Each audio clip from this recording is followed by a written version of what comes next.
Okay, so this video is, it's not for any one person in particular.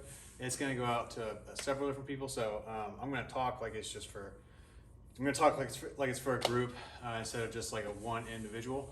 But it applies to everybody, so, or at least everybody that I am coaching currently.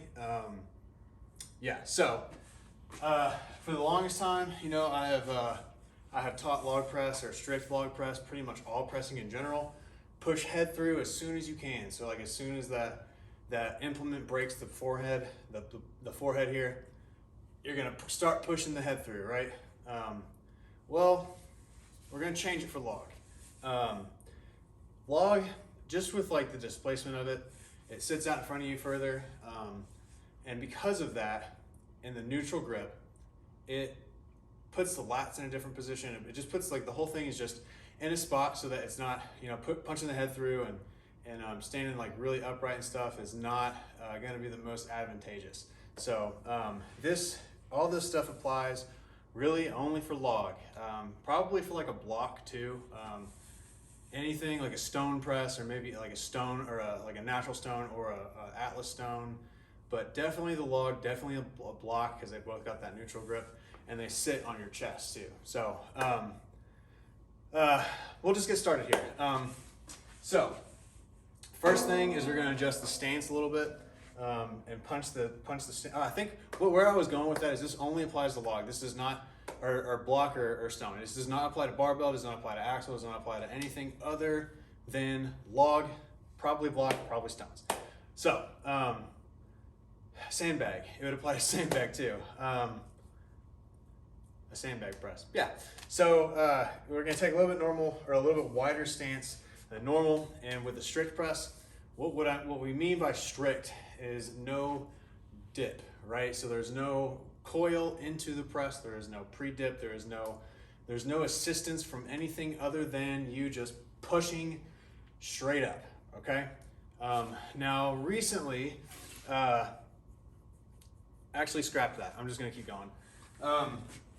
So take a little bit wider stance than usual, and once you get that log in position, don't think about getting the elbows as high as possible, but think about like letting the log sit on your chest, leaning back, okay, and putting your elbows in a spot so that if you were to, this is almost like an incline position here, about like this, okay, but you want to put your elbows in a position that is going to allow you to push from this spot.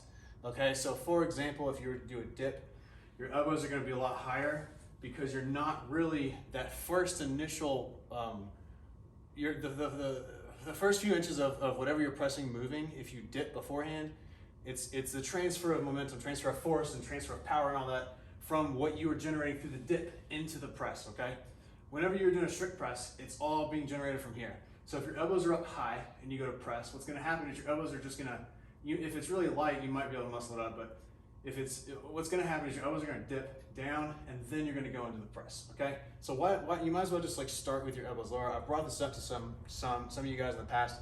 Some of you guys I haven't, because a lot of you are new.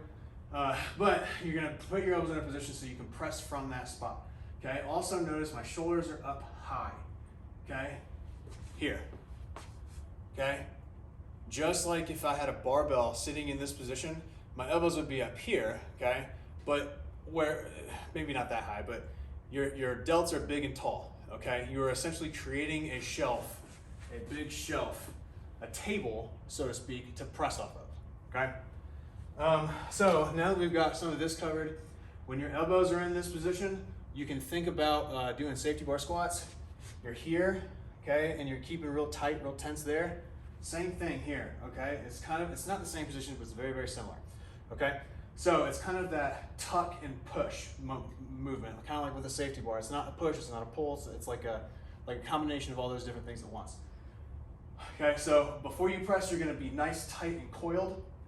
Tight through here, and you're letting your glutes are tight, your quads are flexed, and your knees are not locked out. There's a slight bend to them, but your feet are also rooted to the ground. Okay, so I am trying to turn my feet into the ground when I'm in this position, almost like my hip, like I'm trying to rotate and I'm pushing all of this, getting all of this tight at the same time, okay?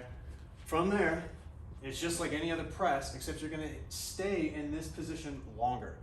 And the only time, or well, I say the only time, your head's gonna come through on every rep you do.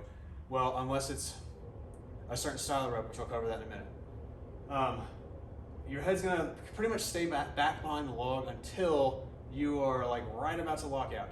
Okay, so what I mean by that is you're gonna stay here and you're gonna push until you hit that sweet spot where you know it's locked out, and then boom. Okay, there's gonna be a little bit of movement in other places, but at that point it's just a lever. You're just a lever. Okay, so essentially you're turning yourself into a lever for the entire press. Okay, so you're here. Okay, I'm rooted to the floor. I'm rotating out here to get all of this nice and tight. Okay, I'm loading all of this nice and loaded. Almost like I'm trying to generate a spring without a spring, or I'm trying to store elastic energy that can't really be used, but it can be used to help the stability aspect of the whole thing, okay? So here, tight, really, really tight. I'm squeezing my butt, and then from there, you're gonna crank, push, boom. So what that looks like with the log, I'll do it from both angles. What that looks like with the log is I'm here, push, boom. Okay, and then if I turn it around, I go for the same thing. Here, loaded, nice and tight, push, boom. Okay, so I'm gonna go over one other style of press with the log that I might ask some of you guys to do, just to kind of like get used to how this position feels, because it's kind of weird. You're looking up, you know, like your head's behind the log. It's a different position, so it's gonna take a little bit of getting used to. But presses like this. So staying in that spot, pressing like that. I don't know what I'm gonna call those yet, but I'll think of something. Like look away, press aways, something like that. So like you're looking away and you're pressing away. Okay, so I'll call it something like that. It's pretty much it as far as like the new stuff goes. Now, as you guys start running through this, things will come up, you know, like some of you guys might feel a lot of tightness in the low back. Like I know I do, especially when I started. Like, you know, this position is not super great for a lot of people. So if you start getting that, just like let me know. We'll address it. We'll figure something out. A lot of time I get it, it goes away. Like it's just like I don't know what it's like.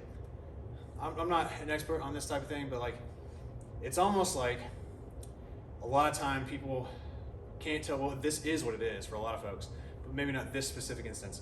Having trouble telling the difference between like legitimate pain and just like low back being pumped, you know, like if you think about doing a whole bunch of bicep curls, your bicep gets that like pumped feeling and it hurts. Like it's, I didn't do biceps for the longest time because like I just couldn't keep doing them long enough to get anything out of it because it just hurts so fucking bad. So it's kind of like that, but in the low back, and like, you know, just like propaganda and all this shit over the years, you hear like low back pain, low back pain, low back pain. Well, a lot of times it's really not pain, like it's, or not legitimate pain, like it doesn't feel good, but it's not pain in the traditional sense. So I'm gonna stop there. If you've got questions, let me know. I'm probably gonna I guess I might make this public, just so I don't have to like link it out all the time, but I don't know. I know if I make this a public video, people are gonna shit on it and people are gonna say like some stuff, but this is what I'm coaching right now, and so far it's been working very well. And I just like I see where this will go. And a lot of this is from Shane German or Shane German or with MST Systems. I'm not sure how to say his name, but he's a lot of great stuff. And you know, I've learned some good things from him and this is one of them. This is like one of those things. It's like over the years, you go to a show, every strongman show, you hear someone at every strongman show, you'll hear head through, and it's like, no, you don't have to do that. Even with barbell, like you can stay back behind it. It's so since I've started implementing it, it's made a big difference. So I'm gonna stop there. Thanks.